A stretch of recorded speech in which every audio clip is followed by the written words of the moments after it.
The storm rolled in from the west like God's own fury, turning the afternoon sky the color of old bruises. Clara May Everhart watched it coming through the cracked window of the stagecoach, her gloved fingers clutching a worn leather valise that held everything she owned in this world. The driver had been pushing the horses hard for the last hour, trying to beat the weather to Wolf Pine Ridge. But Clara could see they were losing the race. "Hold tight, miss," the driver shouted over the rising wind. "We're almost there." Clara braced herself as the coach lurched over another rut in the road. Her stomach had been in knots since leaving Denver 3 days ago. But it wasn't the rough journey that unsettled her. It was the letter in her pocket, an offer of employment from a stranger, a widow named Mrs. Abigail Thornton, who needed a seamstress for the church and school in Wolf Pine Ridge, after being run out of her last position in Colorado Springs for speaking her mind once too often. Clara had little choice but to accept. The first fat drops of rain splattered against the window as they crested a hill. Below lay Wolf Pine Ridge, a collection of weathered buildings huddled together like sheep before a wolf. No welcoming committee waited at the stage depot. No one even looked up as the coach rattled down Main Street, folks too busy securing shutters and herding children inside before the storm hit. The driver pulled up at the depot just as the heavens opened.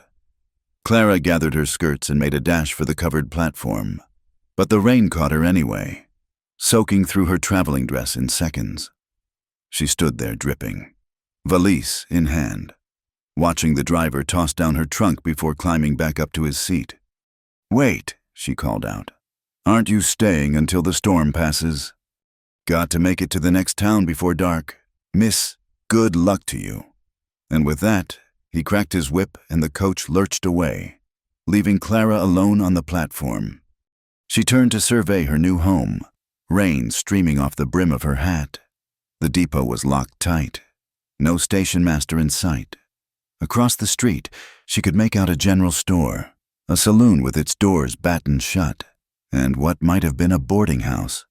But it was the sudden flicker of orange light that caught her attention, not lamplight, but something wilder. Fire! A haystack beside the livery stable had caught flame, probably from a lightning strike. The rain wasn't heavy enough yet to douse it, and with the wind picking up, sparks were already jumping to the stable's shingled roof. Clara dropped her valise and ran, her boots splashing through puddles. "Fire!" she shouted, though her voice was nearly lost in the storm. "Fire at the stable!" She reached the burning haystack just as a man burst from the stable's side door, leading a panicked horse. He was tall and broad-shouldered, his cotton shirt soaked through and clinging to his frame. Without hesitation, he shoved the horse's reins into Clara's hands. "Take him across the street," he commanded, already turning back. "I'll get the others." Clara didn't argue. She led the terrified animal away from the flames while the man disappeared back inside. By the time she'd secured the horse to a hitching post, he was emerging with 2 more horses. Other townsfolk were appearing now, forming a bucket brigade from the water trough. "The hay's too close to the building," Clara called out to the tall man as he handed off the horses to another helper. "We need to pull it away." He looked at her then, really looked at her, and she saw his eyes were the color of river stones, gray-green and steady despite the chaos. Without a word, he grabbed a pitchfork from against the stable wall. Clara seized another, and together they attacked the burning pile, pulling the unburnt portions away from the building.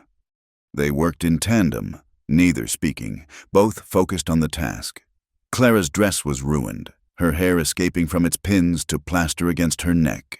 But she didn't care. This was action, purpose, something that mattered. When her pitchfork handle started to char from the heat, the man noticed immediately. "That's enough," he said, his hand closing over hers on the handle. "Brigade's got it now." Sure enough, the bucket brigade was making progress, the rain finally picking up enough to help their efforts. Clara stepped back, suddenly aware of how close she and the stranger were standing, his hand still covering hers. She pulled away, face flushing with more than just the heat from the fire. "Thank you," he said simply. Most folks would have just stood and watched. Most folks are fools. Clara replied without thinking, then bit her lip. It was exactly that kind of talk that had gotten her into trouble before. But instead of frowning or stepping back, the corner of the man's mouth quirked up. Can't argue with that. He extended his hand. Wes Callahan. Clara May Everhart. His grip was firm, calloused, warm despite the rain. You just arrive on the stage. She nodded, suddenly remembering her abandoned valise. I'm here to work for Mrs. Thornton. She's hired me as a seamstress. Something flickered across Wes's face, concern, maybe, or surprise. Mrs. Thornton passed last month. Pneumonia. Clara's stomach dropped. But I have a letter. She sent for me not 3 weeks ago. I'm sorry. And he did look sorry. Genuinely so. Her daughter might have written it, trying to settle her mother's affairs. But young Miss Thornton left for San Francisco right after the funeral. The rain was coming down in sheets now, and Clara realized she was shaking from cold, from exhaustion, from the sudden understanding that she'd traveled all this way for nothing. No job, no plan, no money to get back to Denver, even if she had anywhere to go. You need to get inside, Wes said, studying her face. Come on, Hazel's boarding house is just over here. He retrieved her valise from the depot platform, while Clara collected her sodden trunk. Together they splashed across the muddy street to a narrow 2-story building with Hazel Inn painted on a swinging sign. Wes pushed open the door, holding it for Clara. The entrance hall was blessedly warm, smelling of beeswax and something baking. A plump woman with steel-gray hair emerged from a side room, taking in their drenched appearance with raised eyebrows. Wesley Callahan, you're dripping all over my clean floors. Sorry, Agnes. This is Miss Everhart. She just arrived on the stage. Helped save the livery from burning down. Agnes's expression softened as she looked at Clara. Oh, you poor dear. Soaked to the bone. And you must be the seamstress Abigail was expecting. Such a shame about her passing. Come. Let's get you settled. Clara found herself ushered up narrow stairs to a small room at the back of the house. It was simple but clean, with a narrow bed, washstand, and, blessedly, a small fireplace. You get out of those wet things, Agnes instructed, already laying a fire. I'll bring up hot water for washing and something to eat. We can discuss payment later. Don't you worry about that now. When Clara tried to protest, Agnes waved her off. Any woman who runs toward a fire instead of away from it is welcome under my roof. Besides, Wes vouches for you, and he's got a good eye for character. After Agnes left, Clara sank onto the edge of the bed, finally allowing herself to feel the full weight of her situation. She pulled the letter from her pocket, miraculously only damp, not soaked through. Mrs. Thornton's careful script promised steady work, a respectable position, a fresh start. Now, all of that was gone. A knock at the door interrupted her brooding. Miss Everhart, it's Wes Callahan. Agnes sent up your trunk. Clara opened the door to find him in the hallway, having somehow managed to carry her heavy trunk up the narrow stairs alone. Water still dripped from his dark hair, and his shirt was torn at the shoulder, probably from their work at the fire. Thank you, she said, stepping aside so he could set it down. For everything. I don't know what I would have done if... You'd have figured something out, he said with quiet certainty. You strike me as that type. The type that causes trouble. You mean... The words came out more bitter than she intended. Wes paused at the doorway, turning back to look at her. The type that doesn't wait for someone else to solve problems. His gaze was steady, unflinching. We could use more of that around here. After he left, Clara changed into dry clothes and sat by the small fire Agnes had built, trying to plan her next move. She had enough money for perhaps 2 weeks at the boarding house. If Agnes's rates were reasonable, she'd need to find work quickly. Any work, even if it wasn't sewing. Thunder rattled the window panes, and Clara watched the storm rage over this strange little town that was supposed to be her salvation. She thought of Wes Callahan's steady gray eyes, of the way he'd worked beside her at the fire without question or hesitation. She thought of Agnes's unexpected kindness, of the warm room and the crackling fire. Maybe she could make something of this after all. Maybe Wolf Pine Ridge, storm-battered and rough as it was, could still be a place to start over.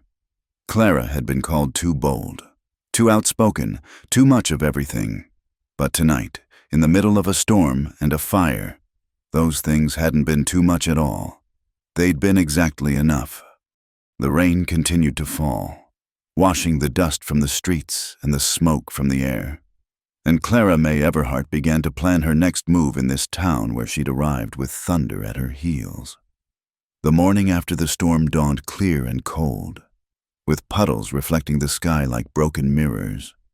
Clara woke to the sound of hammering from the street below and the smell of coffee drifting up from the kitchen.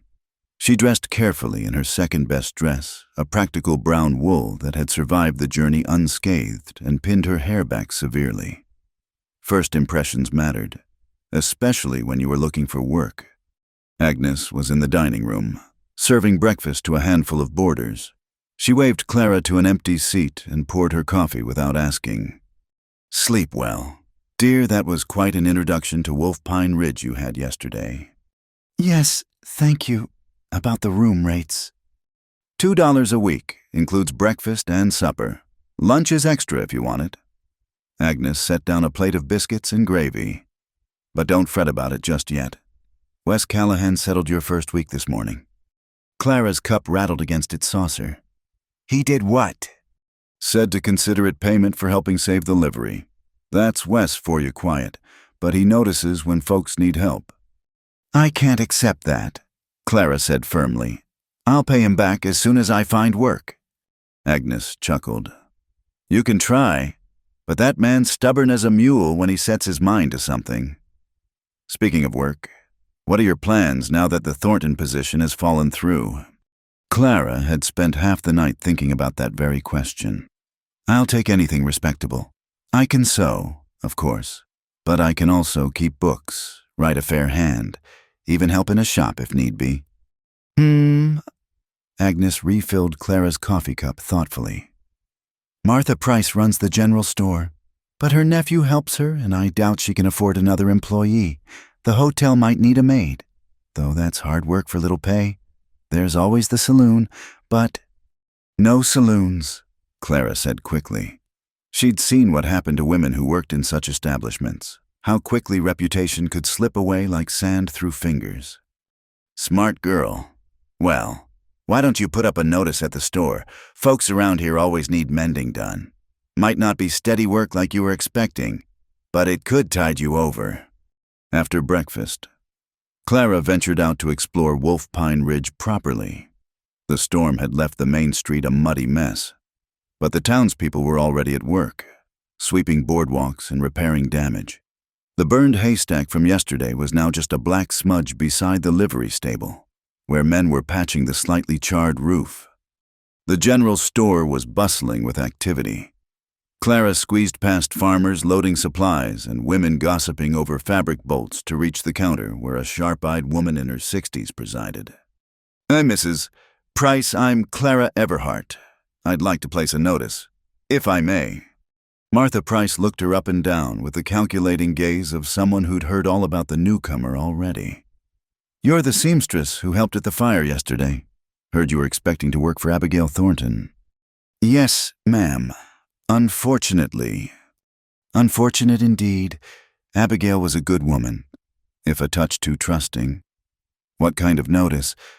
Clara pulled out the carefully written card she'd prepared that morning. "Offering sewing services, mending, alterations, new garments if needed." Mrs. Price read it over, lips pursed. "Can you do fancy work, embroidery and such?" "Yes, ma'am. I was trained in Denver at—" "Denver?" The word came out like she was spitting a seed. Big city ways don't always suit a place like Wolf Pine Ridge. "Miss Everhart." Clara felt her temper rise, but kept her voice steady. "Good stitching is good stitching, whether it's done in Denver or anywhere else." A chuckle came from behind her. Clara turned to find Wes Callahan examining a display of hammers, though his attention was clearly on their conversation. "She's got you there, Martha," he said mildly. "Your own Sunday dress came from Denver, if I recall." "Mrs. Price's face pinked slightly. "That's different. I knew exactly what I was ordering." But she took Clara's notice and tacked it to the board by the door. 5 cents to post it for the week. Clara paid, trying not to calculate how many 5-cent pieces she had left. As she turned to leave, Wes fell into step beside her. "I owe you money," she said without preamble. "For the room." "No, you don't. Mr. Callahan." "Wes, and you helped save property worth a lot more than $2 yesterday. Call us even." Clara stopped in the doorway, forcing him to stop too. "I don't like being beholden to anyone." "Neither do I." His gray eyes were serious. "Which is why I pay my debts when I owe them. The livery stable belongs to my brother. You helped save his livelihood." That changed things, though Clara wasn't sure she liked being outmaneuvered. "Your brother should be the one paying then." "He's laid up with a broken leg, or he would." Wes held the door open for her. "Accept the help, Miss Everhart. It's not charity. It's fairness." They stepped out onto the boardwalk together. The sun was warming the day, turning the puddles to steam.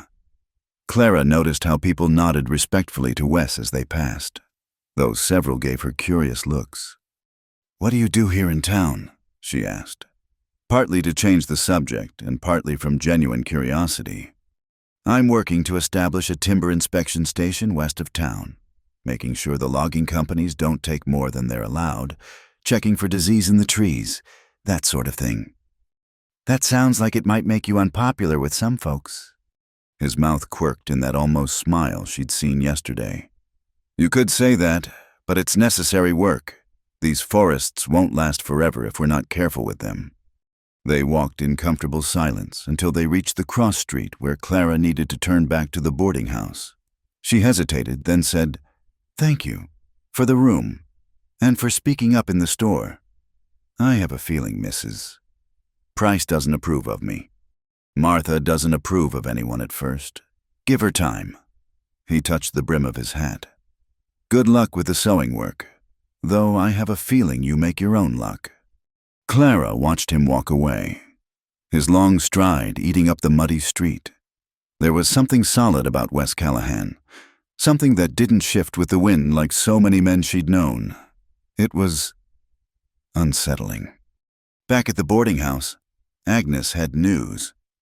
"Mrs. Josephine Winters came by while you were out. She's the minister's wife, runs the church auxiliary. Said she might have some work for you if you'd call on her this afternoon." Clara's spirits lifted. The minister's wife would be a respectable connection, exactly what she needed to establish herself in town. She spent the midday meal carefully pressing her best dress and gathering her sewing samples. The parsonage sat beside the white-painted church at the north end of town, a modest house with a neat garden. Mrs. Winters answered the door herself, a small, bird-like woman with gentle eyes and work-worn hands. "Miss Everhart, how good of you to come. Please, sit." She led Clara to a sunny parlor filled with half-finished sewing projects. "I heard about your misfortune with the Thornton position. Such a shame."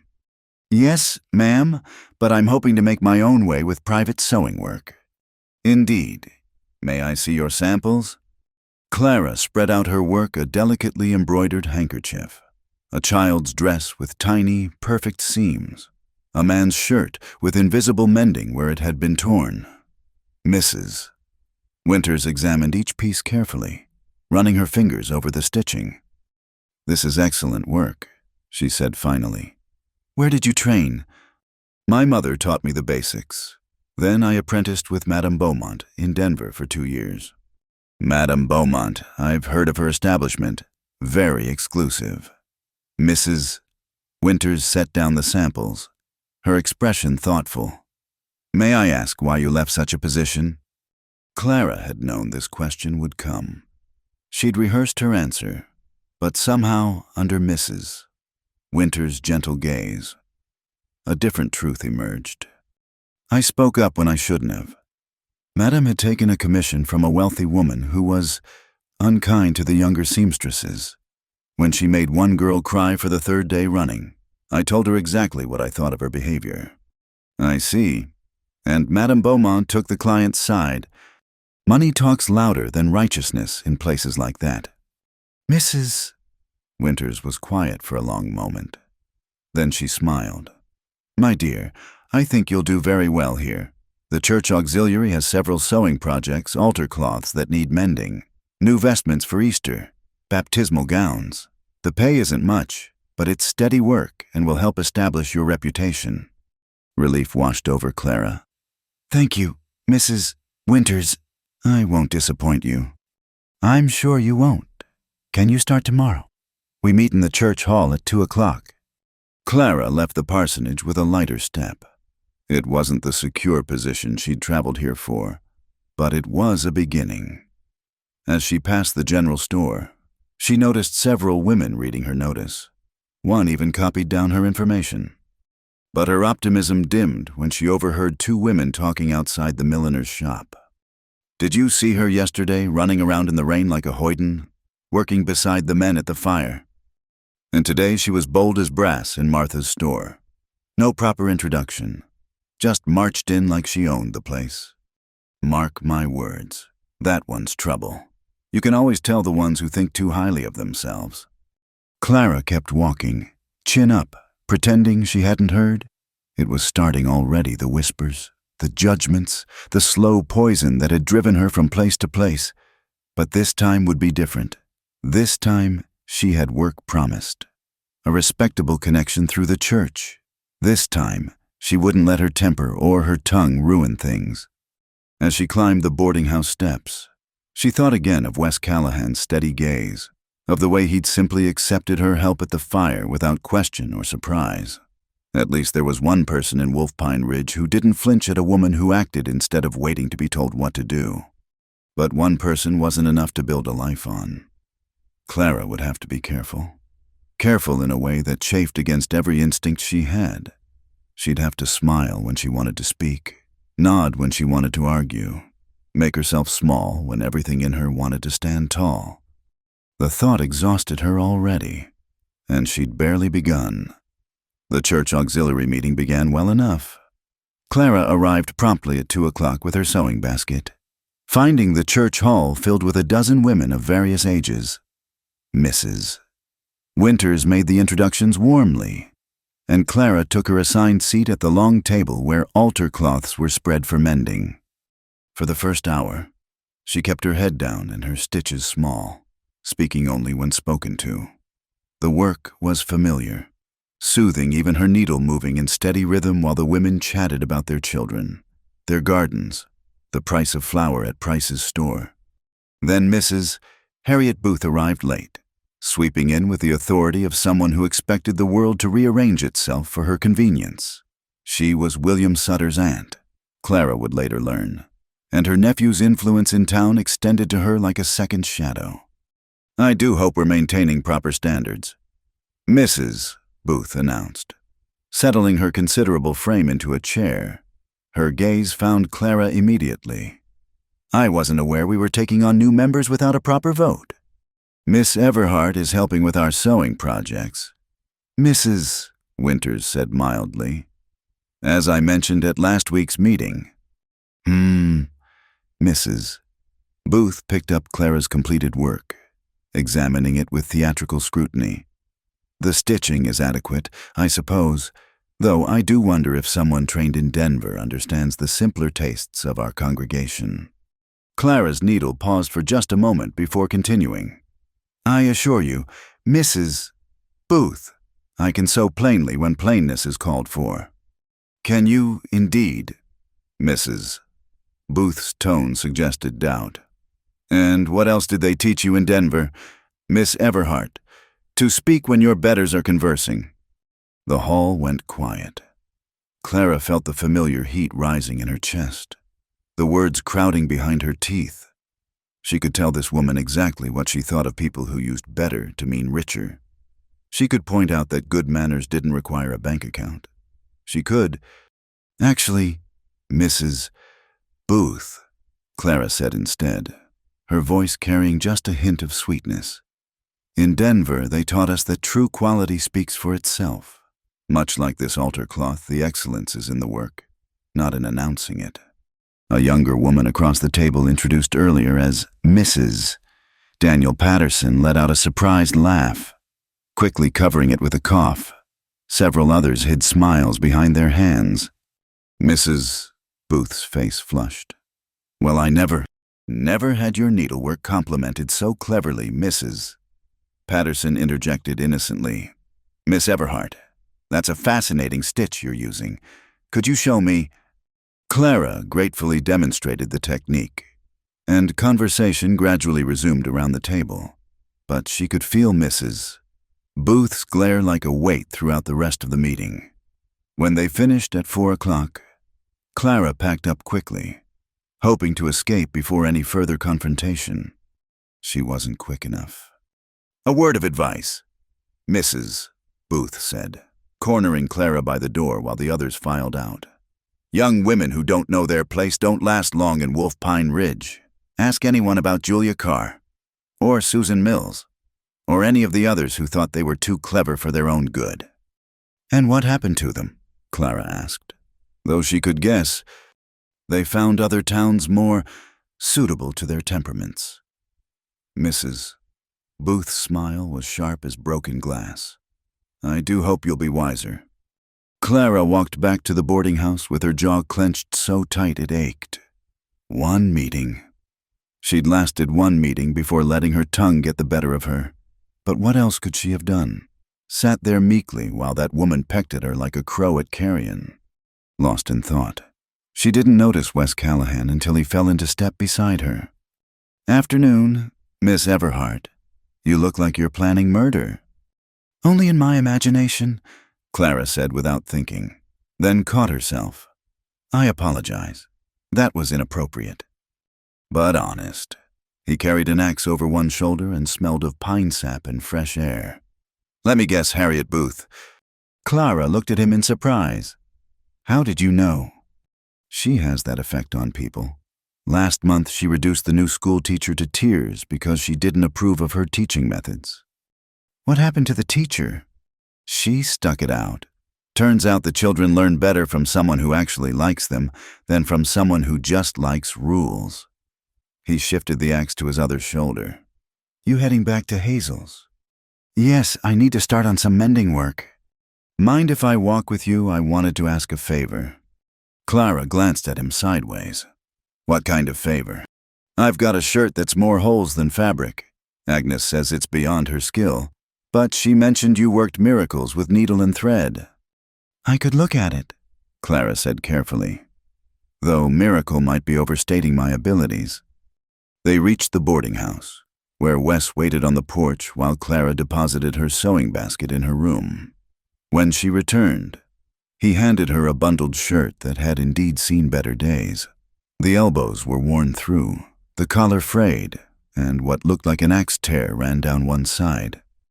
This is your work shirt? I take it. Clara examined the damage. It's salvageable, but it'll take some doing. Why not just buy a new one? This one's comfortable, broken in just right. He seemed almost embarrassed. My sister made it for me before she married and moved to California. Guess I'm sentimental about it. Something in Clara's chest softened. I understand. I'll do my best with it. When do you need it back? No rush. I've got others. He reached for his wallet, but Clara shook her head. Let me fix it first, then we'll discuss payment. Fair enough. He started to leave, then turned back. Miss Everhart. About Harriet Booth and her kind, they're loud, but they're not the only voices in this town. Don't let them chase you off before you give the rest of us a chance. After he left, Clara sat on the porch with the shirt, planning her repairs. Agnes joined her with her own knitting, and for a while, they worked in companionable silence. That's Wes's shirt, Agnes observed eventually. Yes, he asked me to mend it. He's particular about that shirt. Wouldn't let me touch it when I offered. Agnes's needles clicked steadily. Must trust your skill. Or he's desperate, Clara said, though she was already planning how to reinforce the elbows invisibly, how to repair the tear so it would hold through hard work. Wes Callahan doesn't do desperate. That man thinks everything through twice before he acts once. Agnes paused in her knitting. How was the church auxiliary? Educational, Clara said dryly. Agnes snorted. Let me guess, Harriet Booth gave you the know your place speech. Almost word for word. She gave me the same speech 30 years ago when I first opened this boarding house. Said a widow should remarry or live with family, not go into business for herself. Agnes resumed her knitting with vigor. I told her my place was wherever I chose to make it. She's barely spoken to me since. And you survived. Thrived. Even, she made it hard at first. Spread rumors. Tried to discourage folks from staying here, but good work and fair dealing speak louder than gossip in the end. Agnes looked at Clara shrewdly. Though I'll warn you, I didn't have a temper to manage on top of everything else. Clara's hand stilled on the shirt. Is it that obvious? Honey, you've got fire in you bright enough to see from across the street. Nothing wrong with that, unless you let it control you instead of the other way around. That evening, Clara ate her supper quietly, listening to the other boarders talk about their day. Besides herself and Agnes, there was Mr. Holbrook, an elderly surveyor, the Patterson brothers who worked at the mine, and Miss Sarah Chen, who helped her father run the laundry. It was a respectable group, and Clara was grateful again for Agnes's kindness in taking her in. After supper, she retreated to her room to work on Wes's shirt. The lamplight was good enough for basic mending, and she lost herself in the rhythm of the work. This was what she loved, taking something damaged and making it whole again, creating order from chaos one stitch at a time. A knock at her door interrupted her concentration. Come in, she called, expecting Agnes. But it was Sarah Chen who peered around the door. I'm sorry to bother you. Miss Everhart, I wondered, that is, I saw your notice at the store. Please, come in. Clara set aside the shirt. And it's Clara. Sarah was perhaps 18, with a sweet face and ink-stained fingers. I have a dress that needs altering. For the harvest dance next month, I saved up for the fabric, but I'm hopeless at fitting it properly. I'd be happy to help. Bring it by tomorrow and we'll see what needs doing. Sarah beamed. Thank you. I heard what happened at the church auxiliary today. Mrs. Patterson told her husband at supper, and he was laughing about it. He said anyone who could make Harriet Booth squawk like that was worth knowing. I didn't mean to make anyone squawk, Clara said, though she couldn't help feeling a small satisfaction. Maybe not, but she needed it. She told my father once that Chinamen shouldn't handle clean laundry for Christian folks. Papa just smiled and did her tablecloths extra perfect, charged her double, and she never said another word. After Sarah left, Clara returned to her mending with renewed energy. Maybe Agnes was right. Maybe there was room in Wolf Pine Ridge for someone who didn't quite fit the mold, as long as she was careful about how she bent the rules. She worked until her eyes grew tired, then held up Wes's shirt to examine her progress. The torn side was nearly invisible now. The repair reinforced to hold through hardware. Tomorrow she'd tackle the elbows and collar. It was good work, satisfying work, the kind that proved skill better than any words could. Through her window, she could see lamplight in the buildings along Main Street, hear the distant sound of piano music from the saloon. Wolf Pine Ridge was settling in for the night, and Clara was part of it now, for better or worse. She'd made an enemy today in Harriet Booth, but she'd also made connections, Mrs.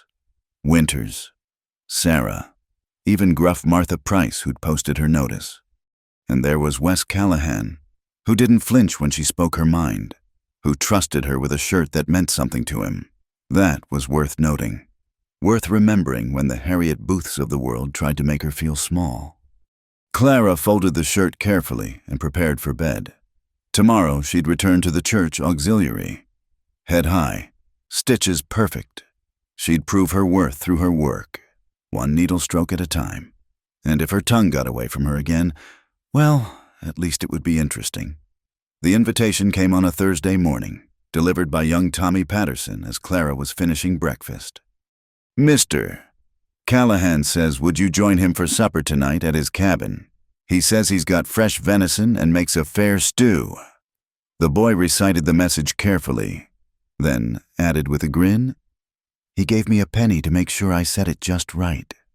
Clara felt heat rise in her cheeks. A single woman dining alone with a bachelor was hardly proper, even in a frontier town, but something in her rebelled against the careful rules that had governed her life for so long. "Tell Mr. Callahan I accept his invitation," she said, fishing out her own penny for the boy. "And tell him I'll bring bread from Agnes's kitchen, if she'll allow it."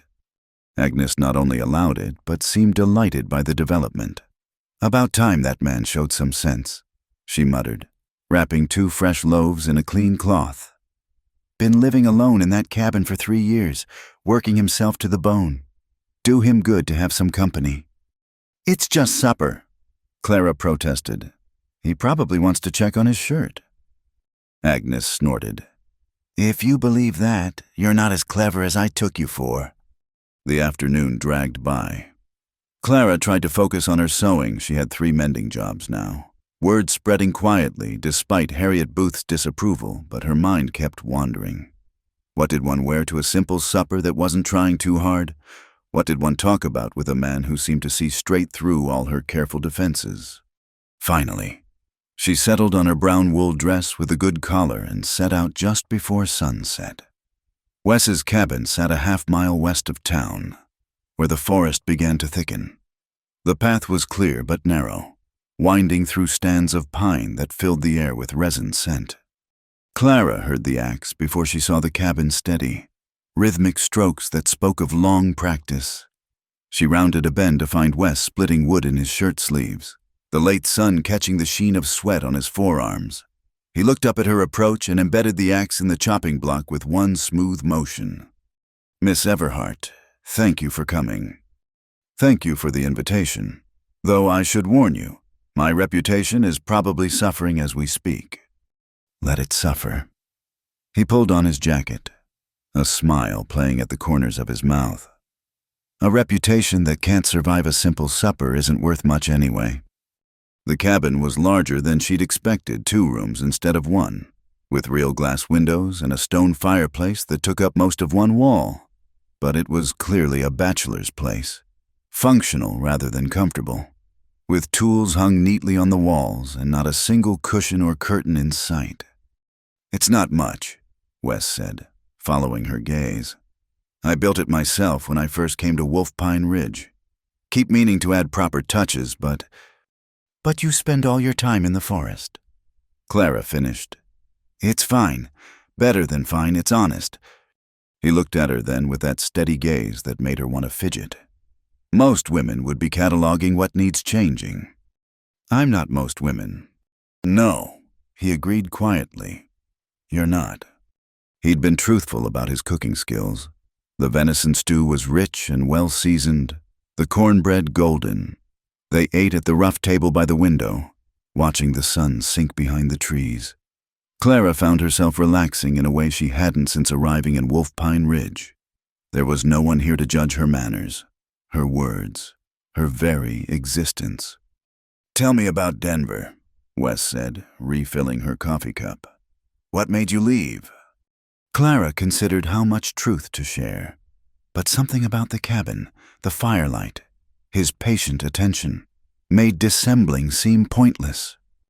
"I've been leaving places all my life," she admitted. "First my father's house when I was 16, he said no daughter of his would speak like a suffragette. Then my aunt's, when I refused to marry the man she'd chosen for me. Denver was just the latest in a long line of places that decided I was too much trouble." "What did the man do, the one your aunt chose?" "Owned a dry goods store. Wanted a wife who would work the counter for free and give him sons." Clara stared into her coffee. He courted me properly for 3 months. Then one evening, he informed me that once we were married, he'd cure me of my mannish habits. Reading, writing letters to newspapers, having opinions. What did you do? A smile tugged at Clara's lips despite the bitter memory. I thanked him for the warning and suggested he marry someone who was already cured. The next morning, I was on a stage to Denver with my mother's sewing box and $20 to my name. Wes leaned back in his chair, studying her. Do you regret it?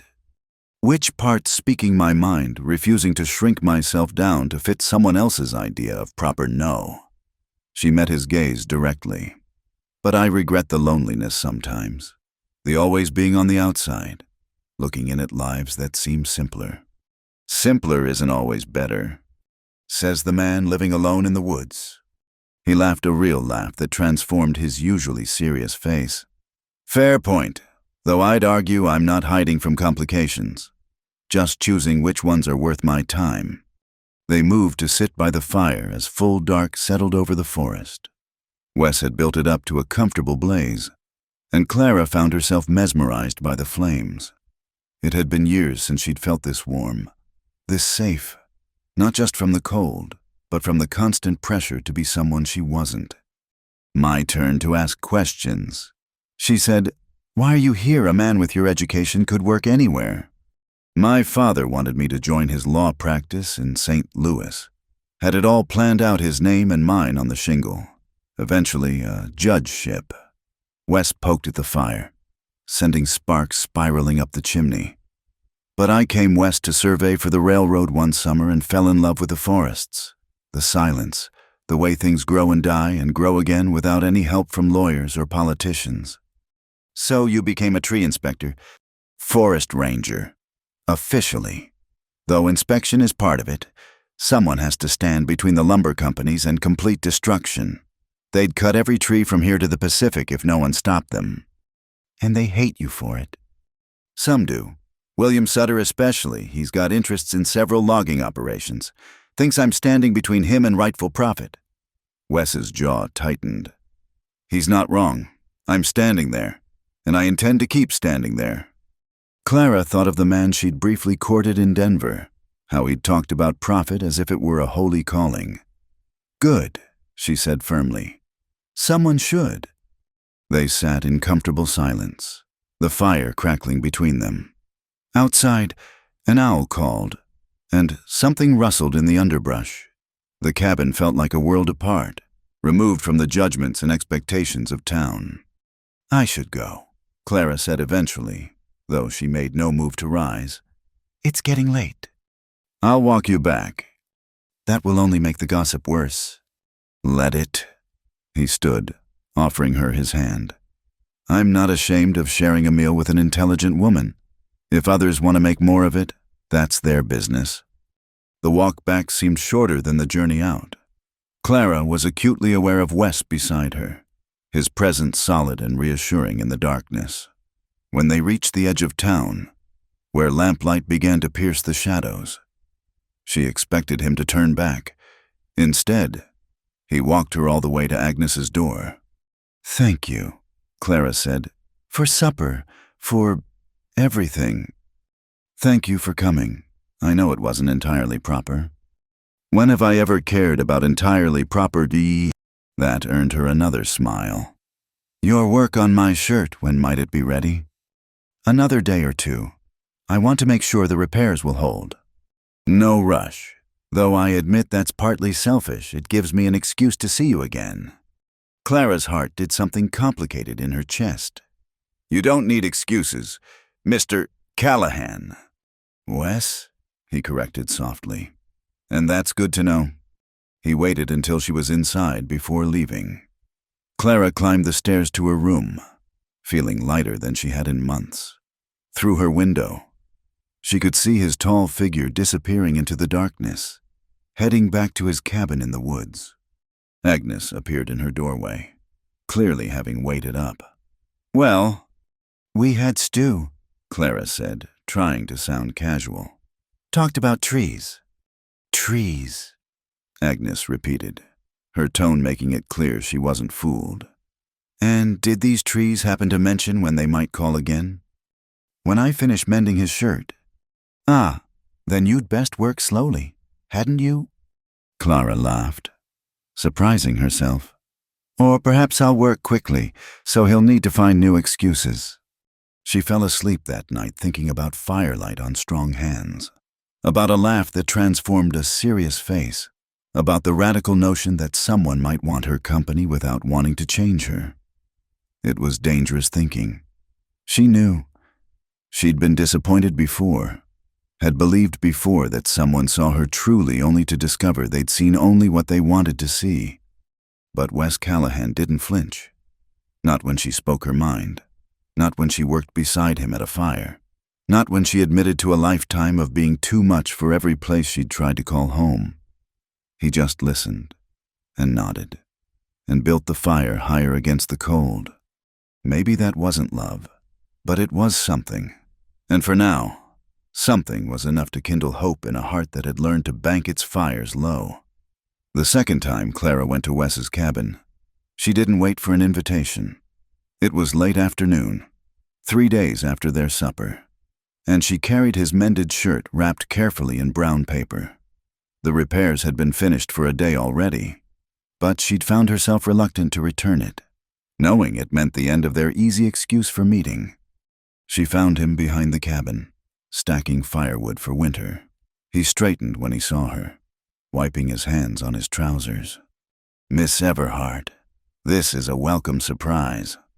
I brought your shirt. She held out the package, suddenly feeling foolish for coming unannounced. I was walking and thought, I was passing by. You were passing by a cabin 1/2 mile into the forest. His eyes held that hint of amusement she was learning to watch for. I take long walks, Clara said, lifting her chin. For my health. Of course. And since you've walked so far for your health, you should rest before walking back. Coffee. They fell into an easy rhythm, him making coffee while she unwrapped the shirt, pointing out the reinforcements she'd added. He examined her work with genuine appreciation, running his fingers over the invisible mends. It's better than new, he said. What do I owe you? $2, Clara said, having agonized over the price. It was fair for the work involved, but not so high as to seem grasping. He paid without haggling, then added another $1 for the delivery service. That's not necessary. Neither was walking all this way, but I'm glad you did. He gestured to the chairs by the fire. Stay a while, I've been in the forest all day. It's good to have company that talks back. They sat together as the afternoon lengthened, conversation flowing easily from his work. He'd found evidence of illegal cutting on the North Ridge. To hers, she now had enough sewing work to keep busy most days. The talk was comfortable, but underneath it ran something else, a current of awareness that made Clara conscious of every gesture, every glance. I should go, she said finally, though the last thing she wanted was to leave this warm cabin for the judgmental eyes of town. It'll be dark soon. Clara. It was the first time he'd used her given name, and it stopped her at the door. Wait. He crossed to her in 2 strides, standing close enough that she could smell wood smoke and pine on his clothes. For a moment they just looked at each other, the air between them charged with possibility. Then Clara did what she'd been wanting to do since that first night by the fire. She rose up on her toes and kissed him. It wasn't a gentle kiss, not the tentative brush of lips that proper courtship demanded. It was fire and demand and all the words she couldn't say that she was tired of being careful, tired of being alone, tired of pretending she didn't want this. Clara kissed him like she meant to start a storm. For a heartbeat, Wes stood frozen. Then his arms came around her, pulling her against him as he kissed her back with equal fervor. His hands tangled in her hair, pins scattering as her careful chignon came undone. She could feel his heart racing under her palms, matching the wild beat of her own. When they finally broke apart, both breathing hard, Clara expected to feel embarrassed. Instead, she felt electric, alive in every nerve. I'm not sorry, she said before he could speak. Don't you dare apologize either. Apologize? His voice was rough.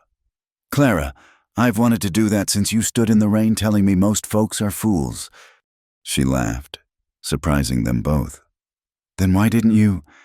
Because you deserve better than a man who lives in the woods and fights with lumber companies. Because you're trying to build a reputation here, and I won't be the one to damage it. My reputation. The words came out bitter. Always my reputation. What if I don't want a reputation? What if I just want... She gestured helplessly between them. What do you want? He asked it seriously, his hand still resting lightly on her waist. Clara considered the question, really considered it. I want to be myself, all of myself, not just the parts that fit into other people's ideas of proper. I want work that matters and conversation that challenges me and... She met his eyes. And I want to kiss you again without calculating the cost. There will be a cost. He warned. Wolf Pine Ridge isn't kind to women who break the rules.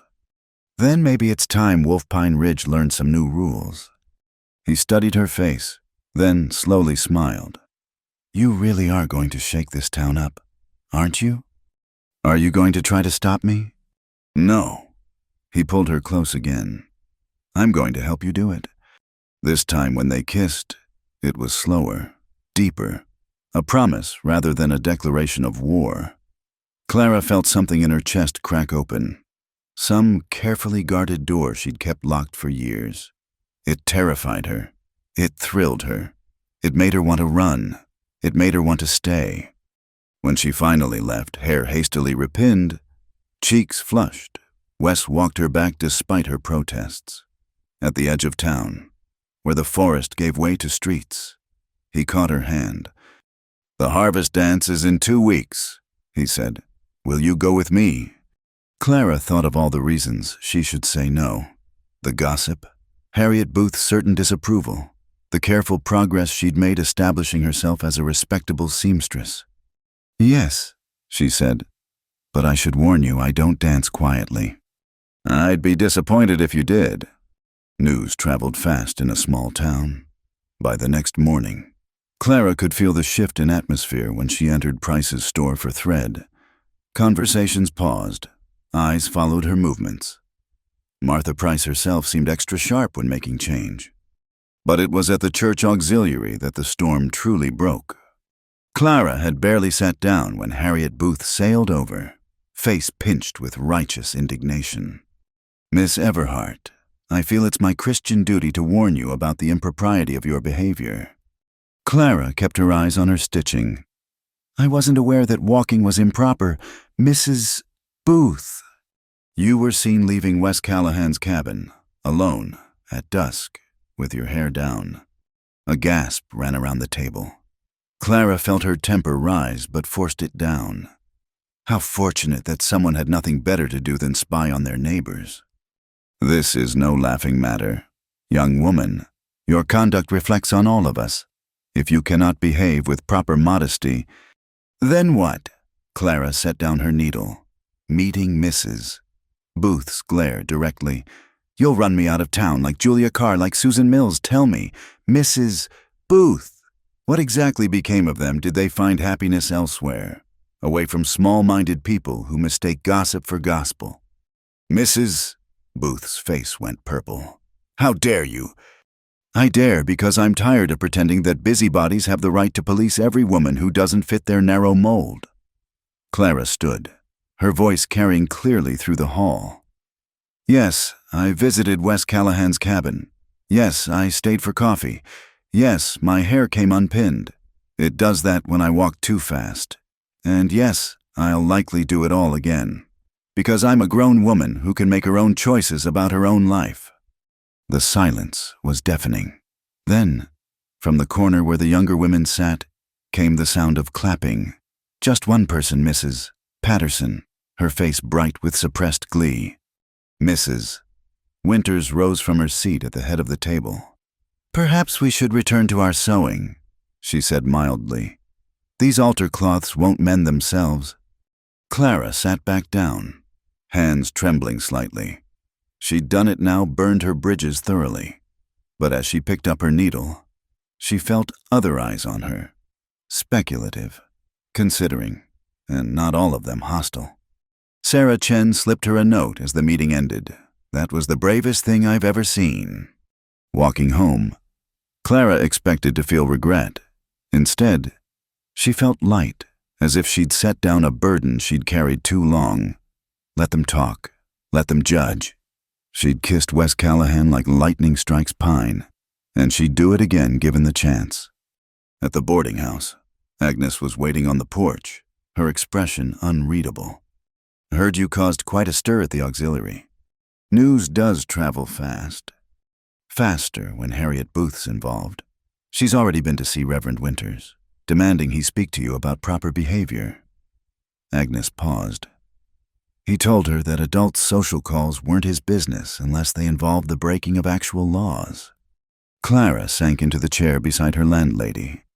I've ruined everything, haven't I? The work, the reputation I was building? Maybe. Or maybe you've just started building something different. Agnes patted her hand. That man's been alone too long, and you've been fitting yourself into boxes too small for your spirit. Might be you're exactly what each other needs.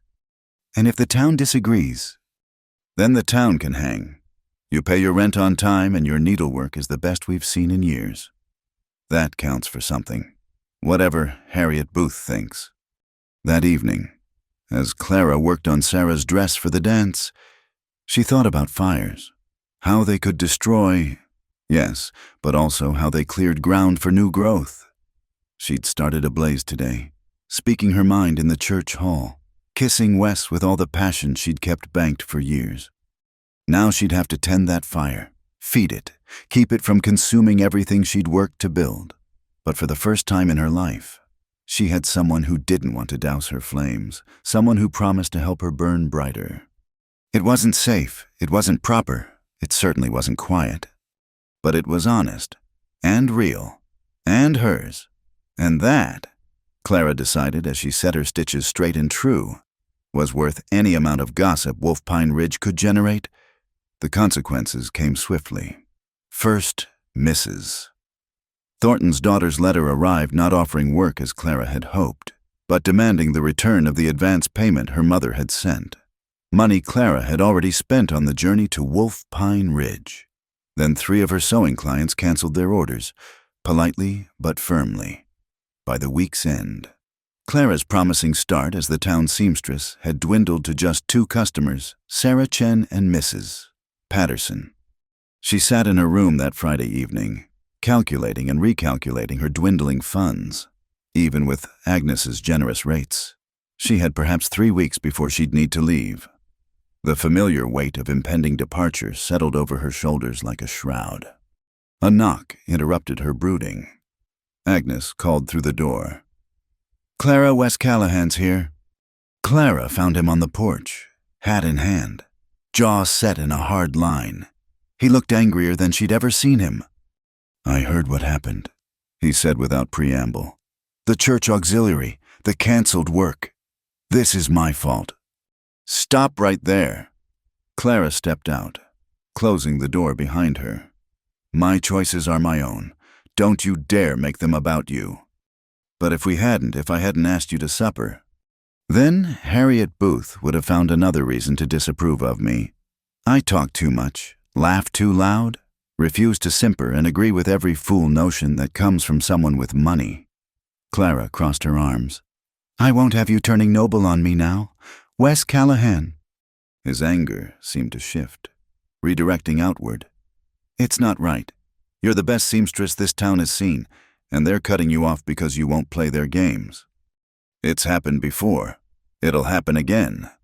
No, he said it flatly. Finally. Not this time. Before Clara could ask what he meant, he'd turned on his heel and strode away, leaving her staring after him in confusion.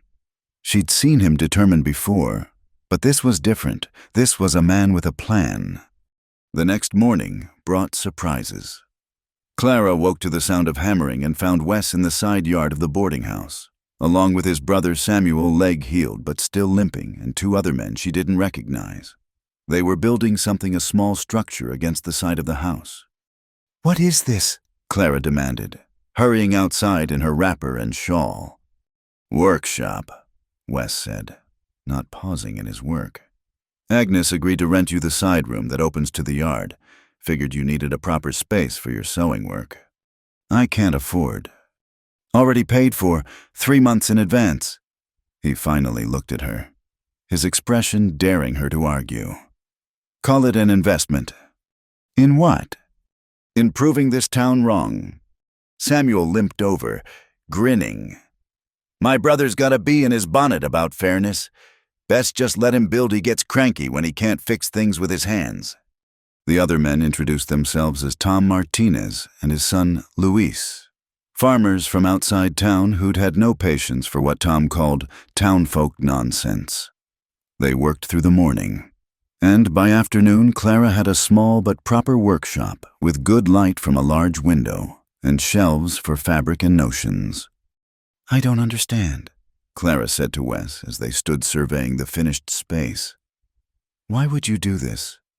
Because you're going to succeed, he said simply. Not in spite of who you are, but because of it. And when you do, it'll be a lesson this town badly needs. That evening, Agnes helped Clara move her sewing supplies into the new workshop. That man's got it bad, Agnes observed, testing the sturdiness of the shelves.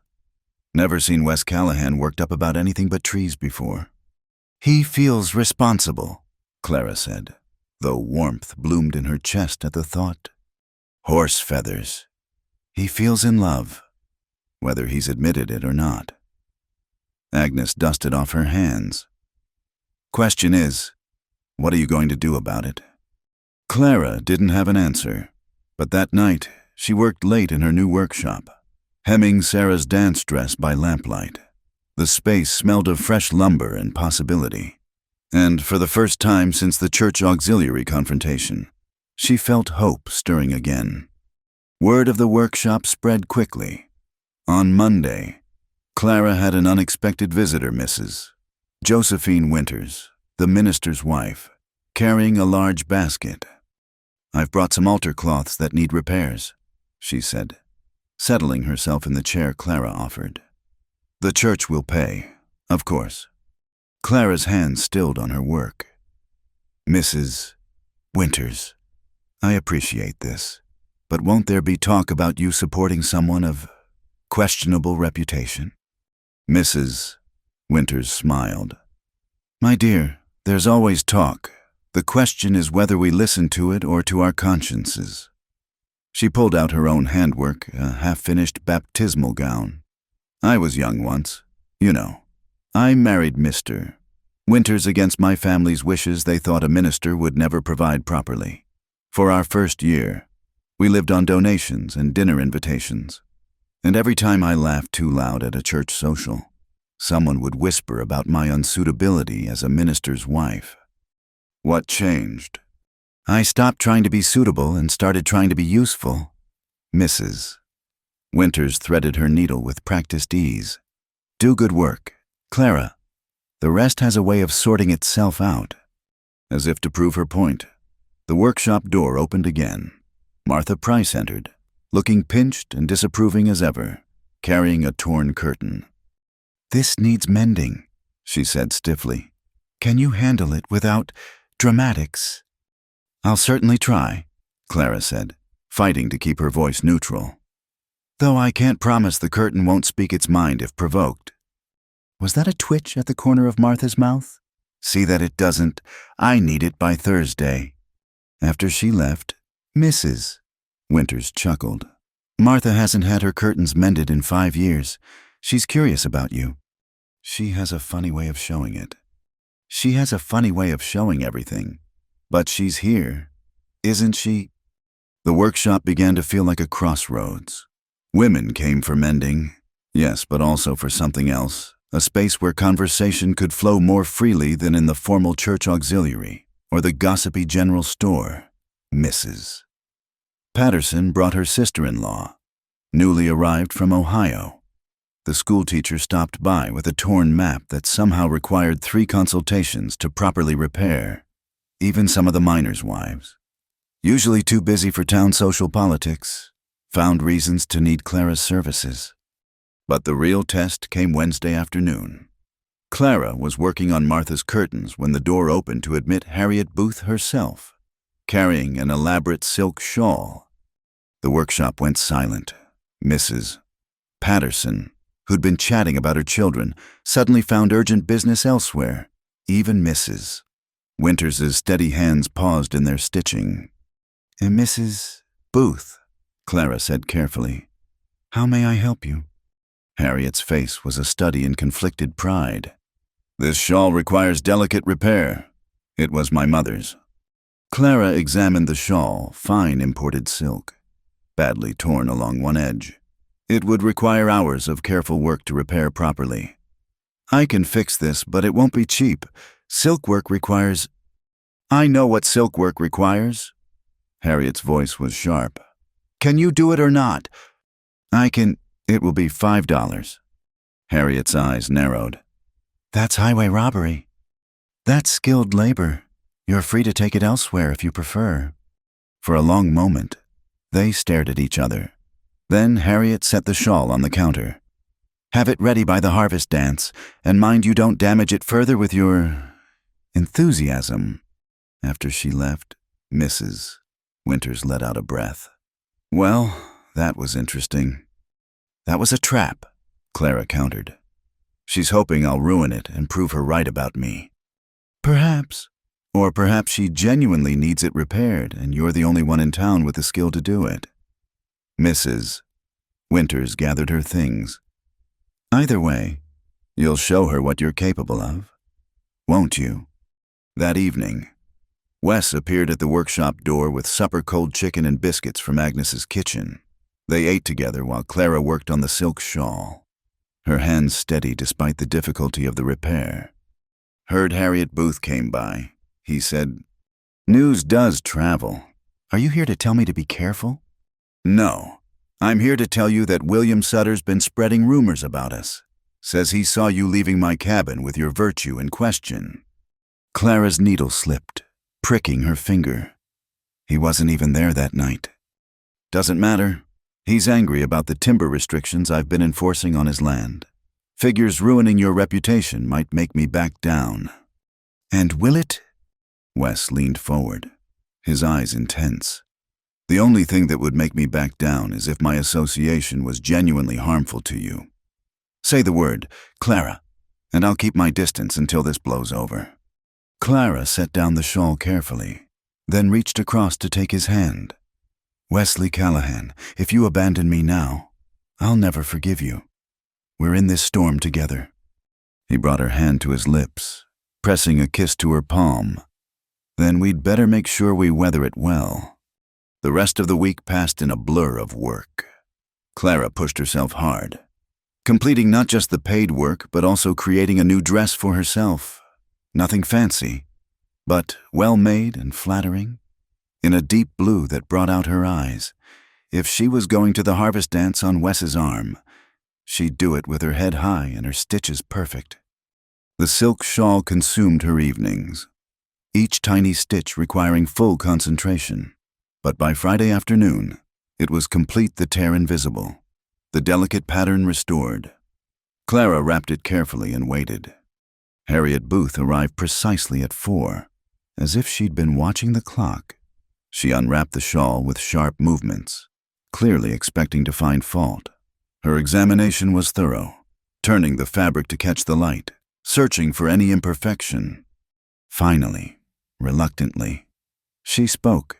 "This is acceptable work." "Thank you." Clara kept her voice neutral. "Professional." Harriet paid exactly $5. No tip, and turned to leave. At the door, she paused. "You're not what I expected, Miss Everhart." "What did you expect?" "Someone easier to dismiss." Harriet's back was rigid. "Good day." After she left, Clara sank into her chair, exhausted but triumphant. She'd passed the test, proven her skill beyond question. But more than that, she'd held her ground without sacrificing her principles or her spirit. Tomorrow was the harvest dance, Tomorrow she'd walk into that hall on Wes Callahan's arm, wearing her new dress and her hard-won confidence. Let them talk. Let them stare. She'd built something here, not just a workshop, but a place in this town that was wholly hers. And if that place came with splinters and struggle, well, she'd known smoother roads that led nowhere worth going. At least here, she had work that mattered, a man who saw her truly, and a chance to be fully herself. Clara lit the lamp against the gathering dusk and picked up her needle again. There was always more work to be done, but for once, that felt like a promise instead of a burden. The harvest dance arrived with the first bite of autumn cold. Clara dressed carefully in her new blue dress, her hands steady despite the flutter of nerves in her stomach. Agnes helped pin her hair, weaving in small white flowers from the garden. "You look lovely," Agnes declared, stepping back to survey her work. "That Wes Callahan won't know what hit him." "I'm more worried about what will hit me," Clara admitted. "Walking into that hall will be like walking into a den of lions. Lions who need their clothes mended," Agnes reminded her. "Besides, you've got allies now, more than you might think." Wes arrived precisely at 7, dressed in his Sunday best, a black suit that emphasized his broad shoulders and made his eyes seem even more striking. He stood in the doorway for a long moment, just looking at her. "You're beautiful," he said simply. Clara felt heat rise in her cheeks. "You clean up well yourself, Mr. Callahan." He offered his arm, and together they walked toward the town hall where the dance was held. Clara could feel eyes on them from behind curtained windows, could imagine the whispers already starting. But Wes's presence beside her was solid, unwavering. "Whatever happens tonight," he said quietly, "remember that you belong here as much as anyone, more than some." The hall was already crowded when they arrived, lanterns casting warm light over the assembled townspeople. Conversation stuttered and stopped as they entered, a ripple of silence spreading from the doorway. Clara kept her chin high, meeting the stares directly. Then Sarah Chen broke from the crowd, radiant in the dress Clara had altered for her. "Clara, you came, and your dress is wonderful. Did you make it yourself?" Her enthusiasm was infectious, and soon Mrs. Patterson joined them, then the schoolteacher, then Mrs. Winters. A small knot of women formed around Clara, admiring her dress, asking about the stitching technique she'd used on the sleeves. The men, following some unspoken signal, drew Wes into their own circle, though Clara noticed William Sutter standing apart, his expression dark. The music began, a local fiddle player joined by an accordion, and couples moved on to the dance floor. Wes appeared at Clara's elbow. "May I have this dance?" "I should warn you again," Clara said as he led her onto the floor. "I don't dance quietly." "Good, neither do I." And he didn't. Wes danced with the same steady confidence he brought to everything else, guiding her through the steps of a reel with surprising grace. Clara found herself laughing as they spun, her skirts flaring, all her careful dignity forgotten in the joy of movement. They danced 3 dances in a row before propriety demanded they part and dance with others. Clara found herself passed from partner to partner: Samuel Callahan with his healing limp, Tom Martinez, who thanked her for hemming his work shirts, even young Luis, who blushed furiously the entire time. It was during a break between songs that she noticed the whispered conference happening near the punch bowl. Harriet Booth held court, her repaired silk shawl draped prominently over her shoulders. She was speaking intently to a group of the town's most influential women, gesturing occasionally in Clara's direction. Clara braced herself for whatever new assault was coming. But before Harriet could act, Martha Price broke from the group and marched across the floor directly to Clara. "Miss Everhart," she said loudly enough to carry, "that curtain work you did was exceptional. I'll be bringing more work next week." It was like a dam breaking. Other women followed Martha's lead, approaching Clara with compliments on her dress, requests for future work, questions about her techniques. Harriet Booth stood abandoned by the punch bowl, her carefully orchestrated shunning falling apart. "Well played," Wes murmured when he claimed Clara for another dance. "I didn't play anything. I just did good work." "Exactly, and that's what they can't argue with, no matter how much they might want to." The evening took on a dreamlike quality. Clara danced until her feet hurt, laughed at Samuel's terrible jokes, helped serve refreshments alongside the other women. She was neither fully accepted nor completely rejected, existing in some middle space that felt, for now, like enough. It was near midnight when William Sutter finally made his move. Clara had stepped outside for air, overheated from dancing, when he cornered her on the hall's side porch. "Enjoying your victory, Miss Everhart." His breath smelled of whiskey, his face flushed with more than dancing. "I wasn't aware I was in a battle. Mr. Sutter." "Everything's a battle for women like you. Can't just be satisfied with your place. Always have to push, always have to prove something." He stepped closer, blocking her path to the door. "But I know what you really are. Saw you leaving Callahan's cabin, hair down like a..." "Like a what?" Clara's voice was deadly quiet. "You know what, and when I tell everyone exactly what I saw..." "You'll tell them what exactly?" Wes's voice came from behind Sutter, cold as winter wind. "That you were skulking in the woods, spying on people. That's an interesting admission. William." Sutter spun, nearly stumbling. "This isn't your business, Callahan." "Miss Everhart is very much my business." Wes stepped onto the porch, positioning himself between Clara and Sutter. "As are the illegal cutting operations you've been running on the North Ridge. Did you think I wouldn't find your cruise camps?" Sutter's face went pale, then red. "You can't prove anything." "Can't I? Funny thing about timber thieves, they get careless when they think no one's watching. Leave evidence behind. Papers, receipts, the kind of things a judge would find very interesting." "You're bluffing." "Try me." Wes's stance was relaxed, but Clara could see the tension in his shoulders. "Or we can make a deal.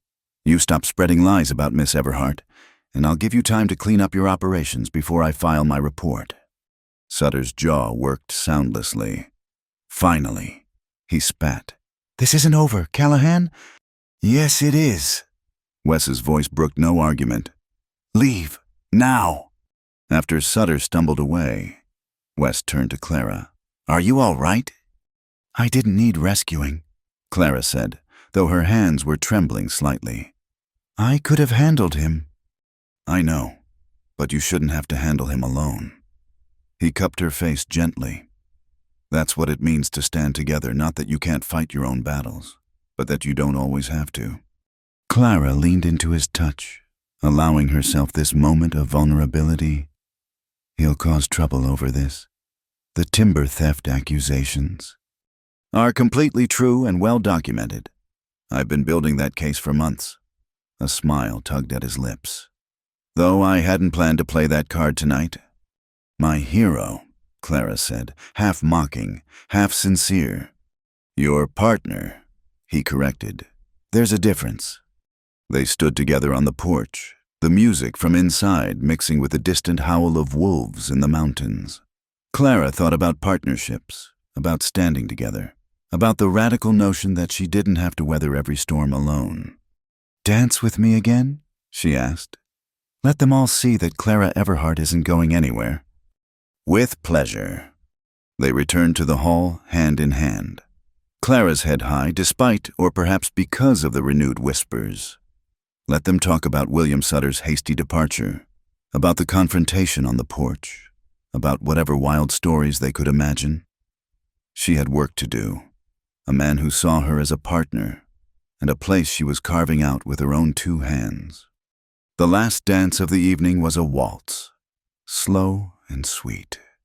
Clara let herself relax into Wes's arms, following his lead for once without resistance. Around them, other couples swayed: the Pattersons, the Winterses, even Martha Price with her nephew. Not everyone in Wolf Pine Ridge had accepted her, might never fully accept her, but enough had, enough to build a life on. "Thank you," she murmured against Wes's shoulder. "For the workshop, for standing up to Sutter, for not trying to make me smaller than I am." "Thank you," he replied, "for reminding me that some fights are worth having, that some fires are worth tending." As the music ended and couples began to drift toward the door, several women stopped to confirm sewing appointments with Clara for the coming week. Harriet Booth swept past without a word, but her silk shawl caught the light beautifully, advertising Clara's skill better than any words could. Outside, the October night was crisp with the promise of coming winter. Wes walked Clara back to the boarding house, their steps slow, neither wanting the evening to end. "Things will be different now," Clara said. "Sutter won't forgive this. Neither will some of the others." "Let them rage. We've got work to do, you with your needle, me with my trees. The rest is just noise." At Agnes's door, Clara turned to face him fully. "I meant what I said that night at your cabin, about wanting to kiss you without calculating the cost. I'm tired of calculations."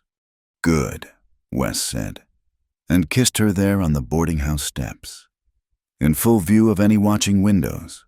It was a declaration as clear as any spoken word. Clara Everhart was his choice, and he was hers, and the town could accept it or not as they pleased. When they finally parted, Clara climbed the stairs to her room with a full heart. Through her window, she could see her workshop, the fresh lumber gleaming in the moonlight.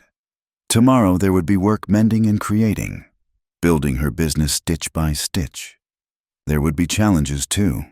People like Sutter and Harriet who couldn't abide a woman who refused to shrink herself. But tonight, she'd danced until her feet hurt. She'd laughed and worked and stood her ground. She'd kissed the man she loved without apology or shame. And that, Clara thought as she began to unpin her hair, was its own kind of victory. Not the end of the war, perhaps, but proof that she could fight it on her own terms. The town might whisper, but Clara Everhart would endure. More than endure, she would thrive, one perfect stitch at a time. The town meeting was called for the first Tuesday in November, ostensibly to discuss the proposed expansion of the lumber mill. Clara hadn't planned to attend town meetings were for property owners and businessmen, not seamstresses renting workshop space, but Mrs. Winters changed her mind. "You need to be there," she said, visiting Clara's workshop with an armload of choir robes for mending. "William Sutter's been stirring up sentiment against the forest preservation measures, and against Wes." Clara's needle stilled. "What kind of sentiment?" "The kind that suggests an outsider ranger is strangling the town's prosperity. That perhaps someone more sympathetic to local interests would better serve Wolf Pine Ridge." Mrs. Winter's gentle face was troubled. "He's also been suggesting that Wes has been distracted from his duties by certain personal entanglements." Heat flared in Clara's chest. "He means me. He means to make trouble any way he can, which is why you should be there. Don't give them the satisfaction of hiding." So Clara found herself in the packed town hall that Tuesday evening, seated between Agnes and Mrs. Patterson in the section traditionally reserved for women and non-voting residents.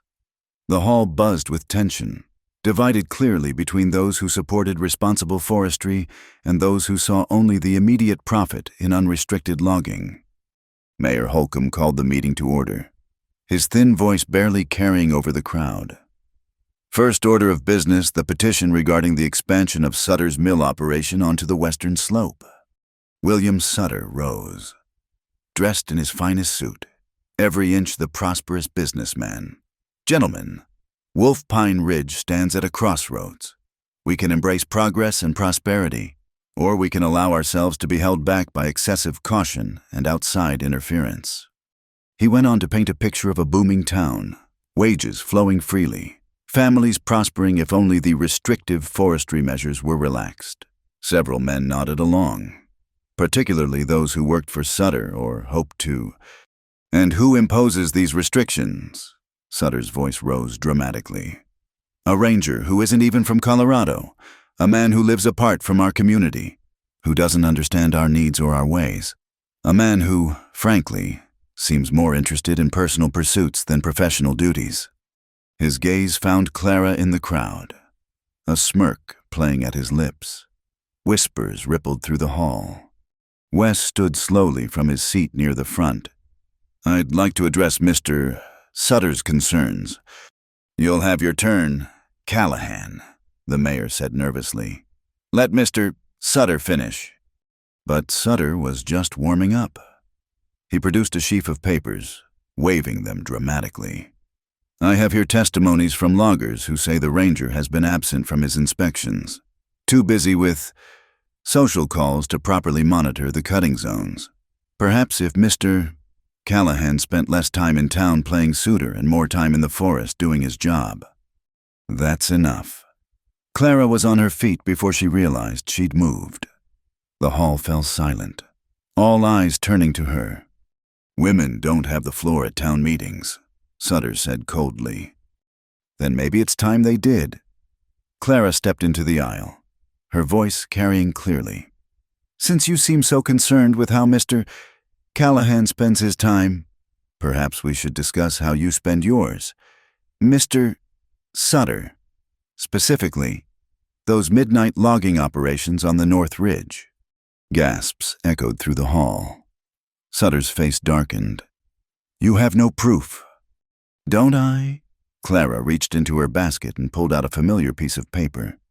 "This is a receipt for hauling services, signed by your foreman, dated 3 weeks ago, for logs cut from a section that was clearly marked as protected. I found it caught on a thorn bush while walking for my health. You understand?" She'd actually gotten it from Luis Martinez, whose cousin worked for Sutter and had a conscience. But Sutter didn't need to know that. "How dare you!" Sutter started forward, but several men stepped between them. "Let her speak." Tom Martinez called out, "If there's evidence of illegal cutting, we should hear it." Clara handed the receipt to Mayor Holcomb, who examined it with growing alarm. "Mr. Sutter, this does appear to be from a restricted zone. More importantly," Clara continued, her voice steady despite her racing heart, "it proves that Mr. Callahan has been doing his job. The only reason Mr. Sutter knows about these restrictions is because Wes has been enforcing them, despite threats and attempts at bribery." "Bribery?" The mayor looked ready to faint. "Mr. Sutter, is this true?" The tide was turning. Men who'd been nodding along to Sutter's speech now looked troubled. Illegal logging was one thing many might turn a blind eye, but bribery struck at the heart of fair dealing that even a frontier town depended on. Wes stood again. "I have a full report prepared for the territorial authorities. Dates, locations, quantities of timber illegally harvested. I was planning to file it next week, but if the town council would prefer to review it first." "That won't be necessary," Sutter said quickly. Too quickly. "I'm sure any misunderstandings can be cleared up privately." "No?" Clara surprised herself with the firmness of her voice. "No more private deals. If we're going to discuss the future of Wolf Pine Ridge's forests, let's do it openly." "The seamstress is right," Martha Price spoke up from the women's section, causing another stir. "If there's been illegal cutting, we all have a right to know. Those forests are our children's inheritance." What followed was chaos. Men shouted over each other, some defending Sutter, others demanding investigations. Women whispered furiously, many nodding agreement with Martha's point about inheritance. Through it all, Clara stood in the aisle, chin high, refusing to sit down or back away. Finally, Mayor Holcomb pounded his gavel repeatedly. "Order, order. The council will review all evidence before making any decisions about mill expansions. Mr. Callahan, please submit your report. Mr. Sutter, you'll have a chance to respond formally. As for Miss Everhart..." He paused, clearly unsure of protocol. A woman had never addressed a town meeting before, let alone accused a prominent citizen of crimes. "Miss Everhart has provided evidence relevant to town business," Reverend Winters said calmly. "I move that we thank her for her civic-mindedness." Seconded. Tom Martinez called out. The motion passed, though not unanimously. Clara finally sat down, her knees shaky with delayed reaction. Agnes patted her hand proudly while Mrs. Patterson whispered, "That was magnificent." The rest of the meeting passed in a blur. The mill expansion was tabled pending investigation. A committee was formed to review forestry policies. And through it all, Clara felt Sutter's poisonous glare like a physical weight. After the meeting adjourned, people clustered in groups, discussing what had just happened. Clara found herself surrounded by women, some congratulating her courage, others clearly scandalized by her boldness. She answered their questions as best she could, all the while watching for Wes in the crowd. She found him, or rather, he found her outside the hall. Without a word, he pulled her into the shadows between buildings, examining her face in the dim light. "Are you all right?" "I'm fine. Angry, but fine." Clara touched his cheek. "I'm sorry if I made things worse." "You made things better. Sutter's been getting away with his schemes because no one was willing to call him out publicly. You changed that." "We changed that," Clara corrected. "Your evidence, my big mouth. We make a good team." His laugh was soft, wondering. "We do, don't we? Though I suspect you've made an enemy for life in Sutter." "Add him to the list," Clara said with false lightness. "I collect them, apparently." But when Wes walked her home, they found evidence that Sutter wasn't her only enemy, or perhaps that her enemies were organizing. The window of her workshop had been broken, a rock thrown through the glass. Attached was a note in crude printing, "Leave town or worse will follow."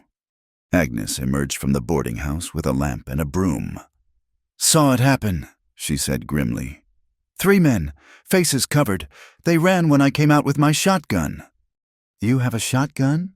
Clara asked weakly. "Doesn't everyone?" Agnes began sweeping up glass. "Don't look like that, girl. This is just Sutter and his boys throwing a tantrum. We'll have Sam Callahan fix the window tomorrow." But Wes's face was dark with fury. "This is my fault. If I hadn't gotten you involved—" "Stop." Clara grabbed his arm. "We've had this conversation. I make my own choices, and I choose to stand with you. Against Sutter. Against anyone who thinks they can bully their way to what they want. They could do worse than break windows. Clara!" "They could, but they won't." She jutted her chin toward the neighboring buildings, where faces appeared in windows, watching. Too many witnesses now. Too many people who know what Sutter is. He's lost the moral high ground.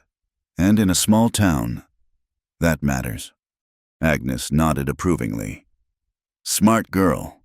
Cowards like Sutter rely on secrecy and fear. Take those away, and they've got nothing but bluster." They boarded up the window for the night, and Wes insisted on sleeping in the workshop to keep watch. Clara didn't argue. She knew he needed to feel he was protecting her, even if she didn't need protecting. She brought him blankets and coffee, and they sat together in the lamplight, talking quietly about the evening's events. "Things will be different now," Wes said. "You've put yourself squarely in the public eye. There's no going back to being just the seamstress." "I was never just the seamstress," Clara replied. "I was always the woman who talked too much, laughed too loud, refused to know her place. At least now I'm those things with a purpose." He pulled her close, and she rested her head on his shoulder. Through the boarded window, they could hear the town settling for the night dogs barking, saloon music distant, the ordinary sounds of life continuing despite the evening's upheaval. "I love you," Wes said quietly, the words seeming to surprise him. "I should have said it sooner, but I love your courage and your fire and even your inability to leave well enough alone." Clara's heart swelled. "I love you too, for seeing who I am and not wanting to change it, for building me a workshop instead of a cage, for standing beside me instead of in front of me." They sat together until dawn, keeping watch against threats that never materialized. When the sun rose, it found them still there, tired but undefeated. ready to face whatever consequences their stand would bring. The broken window would be fixed. The threats would be investigated. The battle over Wolf Pine Ridge's future would continue. But Clara had found her voice in the most public way possible, and she wouldn't be silenced now. Not by broken windows, not by crude threats, not by all the William Sutters in the world. She'd spoken truth in the town hall, claimed her right to be heard, and that, more than any man's love or any woman's approval, made her feel truly, finally, undeniably home. Winter arrived early that year. November snow blanketing Wolf Pine Ridge in pristine white that hid the mud and softened the rough edges of the frontier town. Clara's workshop, now with new glass thanks to Samuel Callahan's handiwork, became a warm haven against the cold. The threats had continued for a week after the town meeting dead flowers left at her door. Anonymous notes slipped under the workshop entrance, but then stopped as abruptly as they'd begun. "Sutter's been too quiet," Wes said one evening, warming his hands by her workshop stove. He'd taken to stopping by each evening, checking on her under the pretense of discussing the ongoing investigation into illegal logging. "Makes me nervous when he's not causing visible trouble." "Maybe he's finally accepted defeat," Clara suggested, though she didn't believe it herself. She was working on something special, a heavy wool coat lined with fur, sized to Wes's measurements, though he didn't know it yet. William Sutter doesn't accept defeat. He just changes tactics. Wes watched her work, his expression thoughtful. "I've been thinking about the future. Our future." Clara's needle paused. They'd spoken of love, had made their courtship public, but hadn't discussed what came next. "And the ranger position here is secure now the territorial office was impressed by how we exposed the illegal logging. They're even talking about expanding the Forest Service in this region." He moved closer, taking her free hand. "I could build us a proper house, not just fix up the cabin, but build something new, something that's ours." "Wes?" Clara set down her sewing, heart racing. "Are you asking what I think you're asking?" "I'm asking if you'd marry me, Clara May Everhart. If you'd be willing to bind your life to a man who'll always have sawdust in his hair and pine pitch on his clothes, who'll support your work and your voice, even when it shakes up the whole town." His gray eyes were serious, intent. "I'm asking if we can build something together that's stronger than what either of us could manage alone." Clara studied his face. This man who'd seen her at her most difficult and never flinched, who'd built her a workshop instead of trying to contain her, who stood beside her in public confrontation and private moments alike. "Yes," she said simply. "Yes, I'll marry you." His kiss was fierce with joy and relief, and for a moment the workshop held nothing but their happiness. Then Clara pulled back, laughing. "But I have conditions." "Of course you do." His smile was fond. "Name them." "I keep working. The workshop stays mine. Our children, if we have them, learn that their mother is more than just a wife." "I wouldn't want it any other way." He cupped her face gently. "I'm not marrying you to make you smaller. Clara, I'm marrying you because you're already exactly who you should be." They were still working out details when to marry, where to build when Agnes burst through the workshop door, face flushed with cold and excitement. "There's a meeting at the church, right now. Something about plans to establish a town council with elected positions." She looked meaningfully at Clara, including positions that property-owning women could hold. Clara and Wes exchanged glances. "Property-owning women can't vote," Clara said carefully.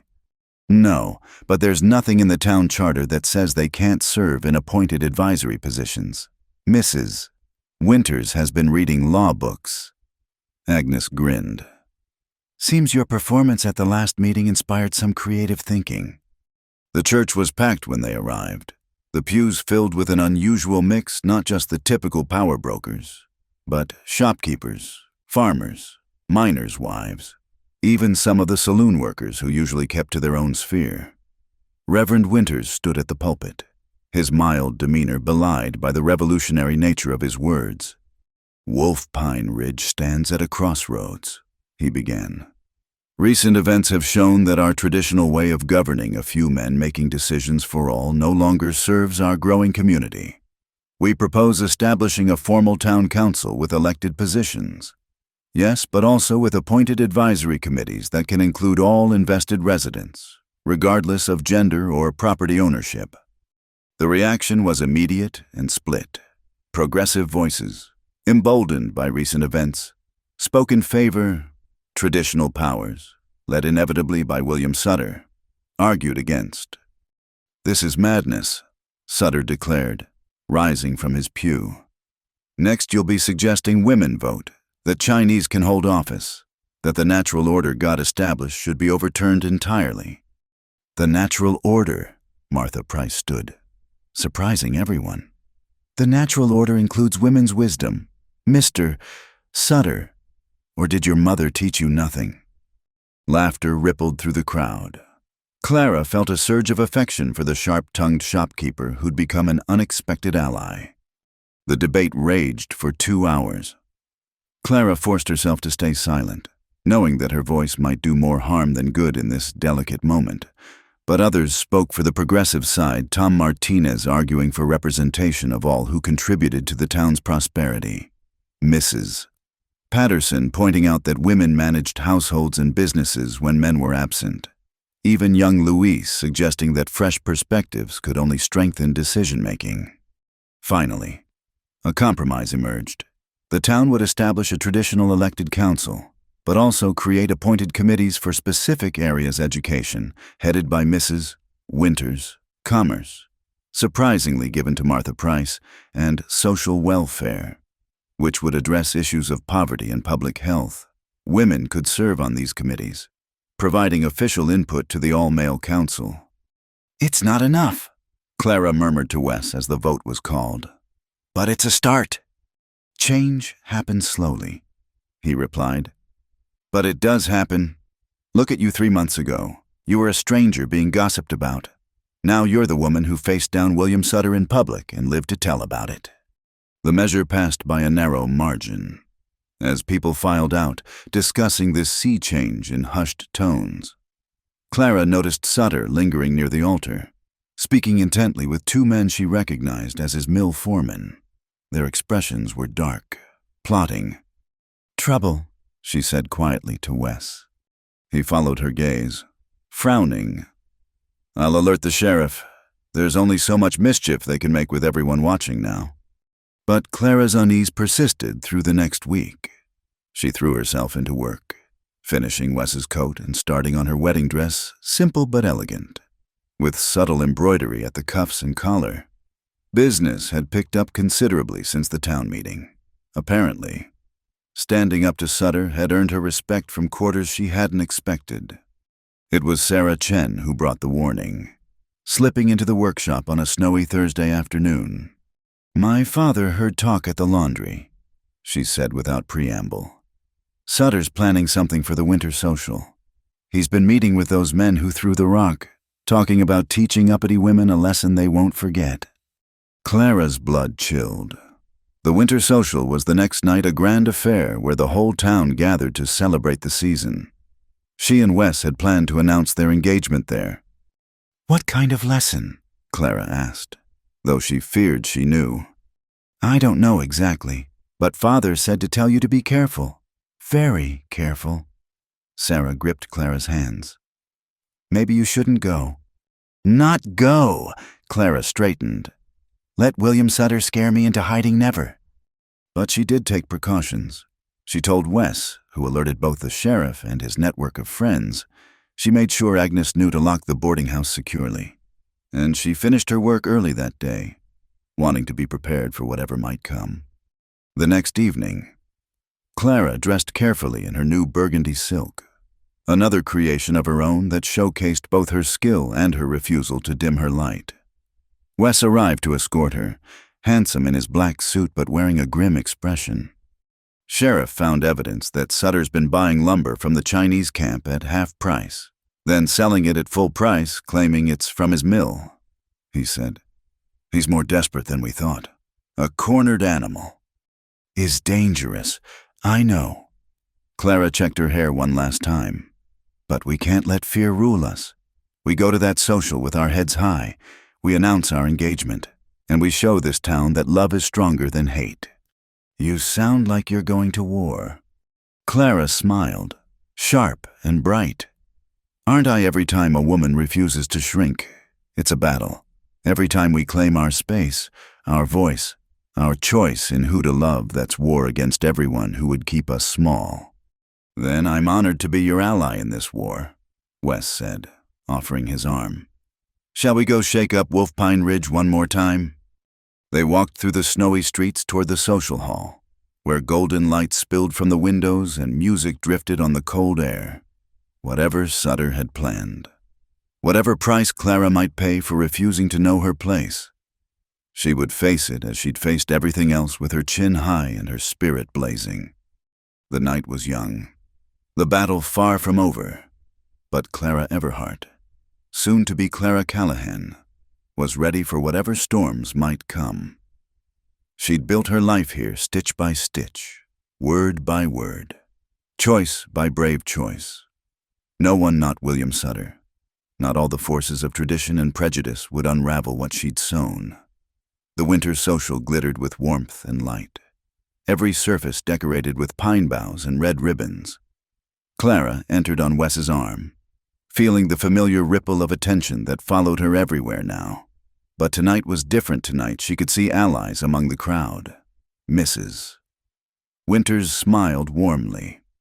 Martha Price nodded approval at Clara's dress, and the Patterson family waved them over. For the first hour, everything seemed normal. Dancing, laughter, punch that was definitely not spiked, despite what the younger men claimed. Clara began to relax, thinking perhaps Sarah's warning had been wrong. Then Mayor Holcomb called for attention, tapping his glass with a spoon. Before we continue our festivities, Mr. William Sutter has asked to make an announcement. Clara felt Wes tense beside her. Sutter stepped forward, his smile sharp as winter ice. Good people of Wolf Pine Ridge, he began. I come before you tonight with a heavy heart. It pains me to reveal unpleasant truths during our celebration, but conscience demands it. He produced a letter with theatrical flourish. This is from the Denver authorities, responding to my inquiries about a certain seamstress who came to our town under false pretenses. Clara's blood ran cold, but she kept her face calm. Wes started forward, but she caught his arm, shaking her head slightly. Let Sutter play his hand. It seems Miss Everhart, if that is even her real name, was dismissed from not one, but 3 positions in Denver. For theft. He paused, letting the gasps and murmurs build. She stole from her employers, then fled here to prey upon our trusting community. That's a lie. The words burst from Clara before she could stop them. I was dismissed for speaking up against mistreatment, not theft. Can you prove that? Sutter's voice oozed satisfaction. Because I've written testimony right here. Forged testimony. A new voice cut through the crowd. Everyone turned as a well-dressed woman entered the hall. Travel-dusty but elegant. Clara's heart stopped. It was Madame Beaumont herself, her former employer from Denver. I received a telegram about these slanderous claims, Madame Beaumont announced, her French accent giving her words extra authority. I could not let such lies stand.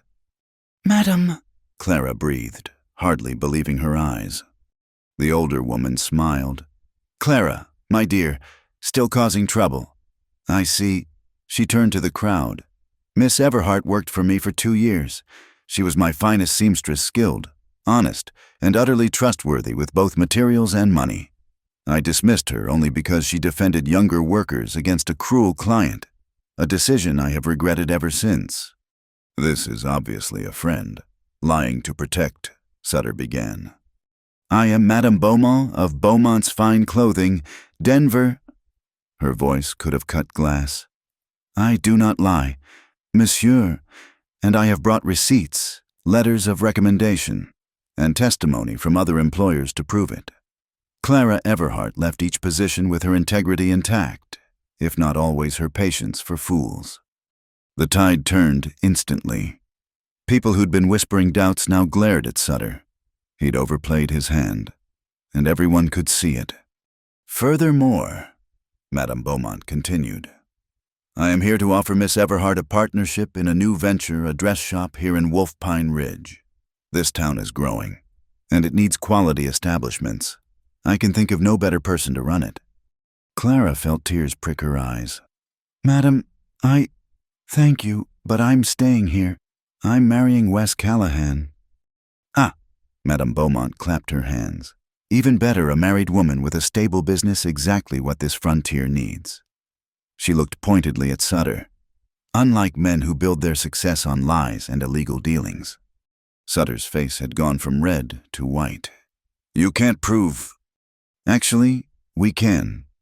The sheriff stepped forward, badge glinting. Mr. Sutter, you're under arrest for timber theft, fraud, and attempting to bribe a federal officer. Chaos erupted. Sutter tried to run but was caught by Tom Martinez and his son. His conspirators melted into the crowd, suddenly discovering urgent business elsewhere. Through it all, Clara stood frozen, overwhelmed by the sudden reversal. Breathe, Wes murmured in her ear. It's over. When order was restored and Sutter hauled away, Mayor Holcomb cleared his throat nervously. Well, I believe Mr. Callahan had an announcement. Wes squeezed Clara's hand, then stepped forward. I do. Clara Everhart has agreed to marry me. We'll wed come spring and build our life right here in Wolf Pine Ridge. This time the reaction was purely joyful. Friends surrounded them with congratulations. Even Harriet Booth, perhaps recognizing which way the wind now blew, offered stiff felicitations. Later, Clara found a quiet moment with Madame Beaumont near the punch bowl. Why did you really come? Clara asked. It can't have been just to defend my reputation. The older woman smiled. Guilt, perhaps. You were right to speak up that day, and I was wrong to dismiss you for it. When I received word of Sutter's lies, I saw a chance to make amends. She studied Clara shrewdly. The partnership offer is real. By the way, you could run the shop here. I'll handle Denver. Equal partners. Clara felt her throat tighten. I'll need to discuss it with Wes. Of course. But Clara, Madame Beaumont touched her arm gently. Don't let marriage make you smaller. The fire in you, that's what will make you successful. In business and in love. The rest of the social passed in a blur of dancing and congratulations. As midnight approached, snow began falling outside, transforming Wolf Pine Ridge into something magical. Clara found herself on the hall's front steps with Wes, watching the fat flakes drift down. Equal partners, she said quietly. That's what Madame offered. A real business, not just a workshop. You should accept, Wes said immediately. It's the opportunity you deserve. You wouldn't mind your wife as a business owner. He turned her to face him, hands gentle on her shoulders. Clara, I fell in love with a woman who ran toward a fire to help, who spoke truth in a town meeting when everyone expected her silence, who kisses like she's starting storms. He smiled. Why would I want to change any of that? Clara rose on her toes and kissed him, slow and deep, tasting promise on his lips. When they parted, she was crying and laughing at once. We're really doing this, building a life together where I don't have to be less than I am. We're doing it, he confirmed. You'll run your dress shop and speak your mind at town meetings. I'll manage the forests and build us a house big enough for children who'll grow up knowing their mother is a force of nature. And together, we'll show this town that there's more than one way to build a marriage. They went back inside, hand in hand, snow melting in their hair. The social was winding down, but Clara felt like everything was just beginning. In the spring, she'd marry Wes in the church where she'd first been judged and found wanting. She'd open a shop with her name on the sign, Clara Everhart Callahan, proprietress. She'd serve on the Commerce Committee and help shape Wolf Pine Ridge's future. But tonight, she just wanted to dance. So when the fiddler struck up one last waltz, Clara took her place in Wes's arms and let the music carry them. Around them, their community, for it was theirs now, earned through courage and conflict, watched with approval. Even Agnes was dabbing at her eyes. "No regrets?" Wes asked as they turned together. "None," Clara said firmly. "I came here running from places that couldn't hold me. I'm staying because this is where I choose to stand and fight and build and love." "Good," he said, and spun her until her burgundy skirts flared like flame. "Because I plan to love you for a very long time. Clara May Everhart." "And I plan to let you," she replied, "just as I am." The music ended, but they kept dancing for a moment more. Two people who'd found in each other not completion, but complement. Outside, snow continued to fall on Wolf Pine Ridge, covering the old trails and making everything new. Come morning, there would be fresh paths to forge. Clara couldn't wait to help blaze them. Thank you so much for listening to this Wild West love story. I hope Clara and Wes's journey touched your heart as much as it did mine. Where are you listening from today? Please share in the comments below. I love connecting with listeners from all around the world and hearing your thoughts on the story. If you enjoyed this tale of courage, love, and standing tall in the face of adversity, please subscribe to Wild West Stories 1850. Give this video a like and hit that hype button to help more people discover these frontier tales of the heart. Until our next adventure in the Old West, keep your spirit strong and your heart open.